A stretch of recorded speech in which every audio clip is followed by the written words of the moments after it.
Selamat datang di channel Dakwah Islam. Jangan lupa klik like, share, dan subscribe channel ini untuk menyebarkan kebaikan lebih banyak lagi. Pertama tentu kita harus menyadari ya, setiap ibadah itu pasti digoda oleh syaitan untuk kita tidak lakukan maksimal, atau kalaupun kita lakukan maka berkurang pahalanya. Maka tentu saja kita harus bisa melawan itu, atau harus bisa melawan, tidak boleh kita diamin, tidak boleh didiamkan. Jadi cara melawan kiat-kiat melawan syaitan, pertama menyadari bahwasanya memang ada syaitan yang menggoda kita, membisikkan. Setiap bisikan negatif jangan diiyakan. Riak lah, mengkhayal ya, itu harus bisa dilawan. Yang kedua, kita belajar konsentrasi. Konsentrasi itu dengan tenang ya. Konsentrasi itu kan akan bisa didapat. Konsentrasi itu bahasa sederhananya sebenarnya sih tenang dalam melakukan sebuah perbuatan ya gitu. Jadi kita lihat orang-orang yang konsentrasi itu, kalau baca ayat tenang, kalau melakukan satu perbuatan tenang ya. Dia fokus sehingga memang maksimal dalam gerakan, dalam ucapan, penyampaiannya, tutur katanya, semua tertutur rapi gitu, tertata rapi. Itu semua karena memang dia coba ya konsentrasi di situ.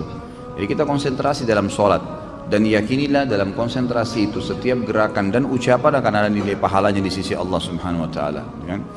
Jadi kita harus bisa tahu itu. Ya. Kemudian pada saat syaitan berhasil mencuri sebagian pahala, misal kita tiba-tiba mau mengkhayal, segera kita kembali. Karena Uthman bin Abi Mad'un radhiyallahu anhu berkata dalam sebuah riwayat Bukhari, "Ya Rasulullah, saya setiap kali sholat, sering kadang-kadang saya mengkhayal, kadang-kadang saya kembali."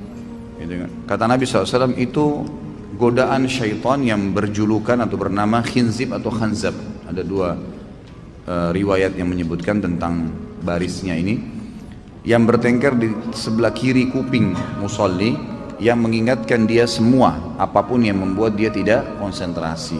Kalau datang kepadamu, bacalah isti'adzah a'udzubillahi minasyaitonirrajim, dan meludahlah sebelah kiri 3 kali dengan ditiup ya, 3 kali. Maka kata Utsman bin Abi Mad'un radhiyallahu anhu, setelah saya amalkan maka tidak lagi bisa syaitan menggoda saya. Ulama menambahkan kiatnya adalah juga menjauhkan diri dari kemaksiatan. Jadi kalau sampai saat ini teman-teman masih merasa saya kalau sholat tidak bisa khusyuk, atau saya kalau mau baca Quran masih malas lah berbuat ibadah ya. Selain godaan syaitan, juga ada penyebab faktor adanya dosa yang masih mengganjal. Coba untuk muhasabah deh, dosa apa yang masih saya lakukan nih dalam sebulan atau dalam seminggu, atau yang rutin lah dalam kegiatan sehari-hari dari pagi sampai malam. Dosa apa yang saya lakukan? Coba muhasabah, diingat. Kalau enggak, mungkin dalam minggu, dalam 1 minggu gitu kan. Mungkin dalam harian antum masih bisa ngontrol, tapi dalam 1 minggu apa nih? Nah itu dosa-dosa itu kalau kita bermuhasabah insya Allah dan kita tutup pintunya, maka akan membawa kita pada kekhusyuan ibadah. Jadi sholatnya bisa lebih khusyuk, baca Quran bisa lebih nyaman. Kalau mau ngerjakan ibadah itu jadi ringan, lebih ringan. Mau sholat malam bangunnya ringan. Itu karena memang sudah tidak ada beban dosa. Jadi dosa itu juga menjadi penghambat, memang menjadi penghambat. Itulah yang dikatakan oleh Imam Syafi'i yang pernah saya sampaikan ya. Beliau belajar kepada gurunya Imam Waqi'. Jadi setiap kali Imam Syafi'i rahimahullah dikasih pelajaran oleh gurunya Imam Waqi', hafalan segala selalu lupa. Lalu Imam Syafi'i mengatakan dalam pepatah syair yang masyhur, "Syaqautu ila Waqi' su'a hifdhi." Saya mengeluhkan kepada Imam Waqi' tentang buruknya hafalanku, setiap hafal pasti lupa. Fa arsyadani ila tarkil ma'asi. Maka dia perintahkan saya untuk meninggalkan dosa, maksiat. Imam Syafi'i bingung, dosa apa nih yang saya lakukan gitu. Dia coba bermuhasabah dalam kegiatan sehari-harinya. Umumnya semuanya sudah berusaha dijaga, makanannya, minumannya, pakaiannya, halal, pergaulannya, bagus-bagus saja gitu.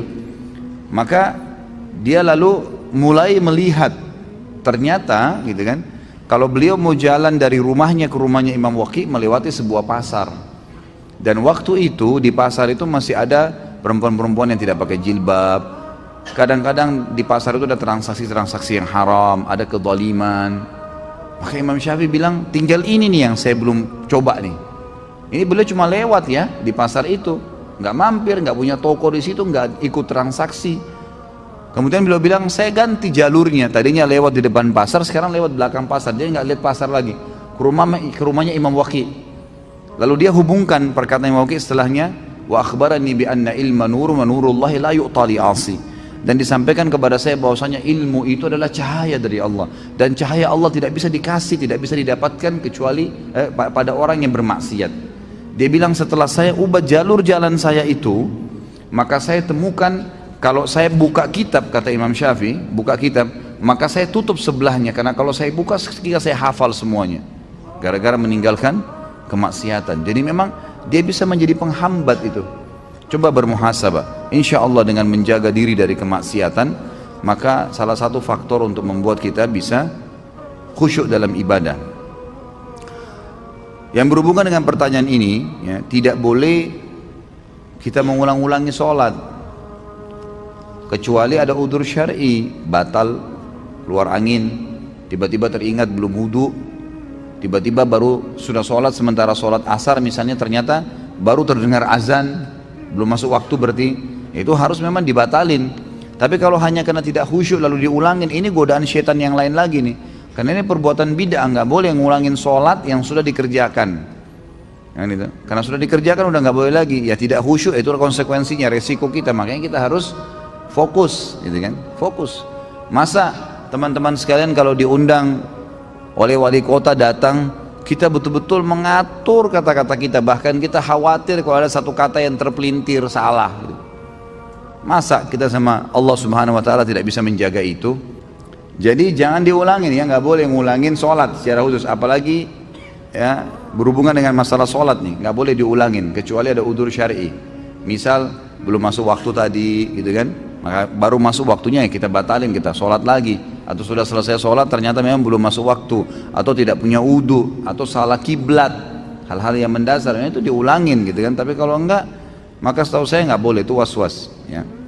Apakah saya kena penyakit was-was? Ya jelas penyakit was-was, dan saya sarankan yang bertanya ini membeli buku yang pernah saya bawain, itu judulnya bahaya penyakit was-was, dan di situ ada solusi-solusinya, terbitan Pustaka Tazkiyah, harganya kurang dari Rp20.000.